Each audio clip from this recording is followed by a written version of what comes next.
Before the entrepreneurs get started, they're taking a mentoring session from ex-investment banker Ying Tan, a successful entrepreneur, angel investor and founder of Dynamo, one of the largest mortgage brokers in the UK. We're going to cover testing prototypes and we're going to be talking about market validation. It's one of the biggest reasons for businesses failing. They don't do their market research, they don't test whether there's a product suitable, because if you think about it, consumers, they buy for their reasons, not your reasons. The other thing you've got to remember is getting that right people in that group. Yeah. Because if you get mum and dad in there, yes, well, it's either going to be don't even go touch it with a barge pole, or it's brilliant, right? It's not necessarily going to be what's balanced advice. It's not a subject that I'm very familiar with, although I've been doing a lot of research for my own business. I've been doing it without knowing I was doing it. There's one thing that you have to do during this whole process, which is the most important thing.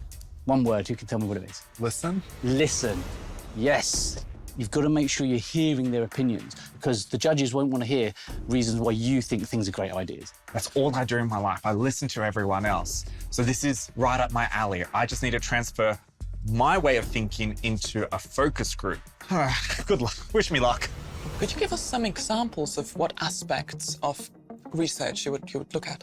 So it's a how, it's a what, it's a why type of where the question starts from. And when they answer that question, you then need to ask the further questions. So why is it you would do that?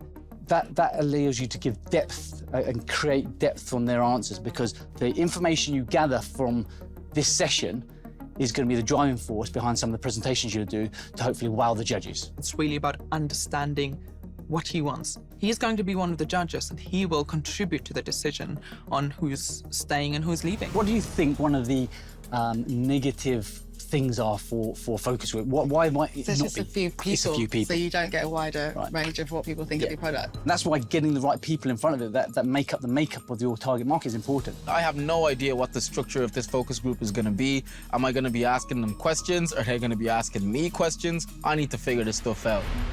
What is the best way to avoid bias?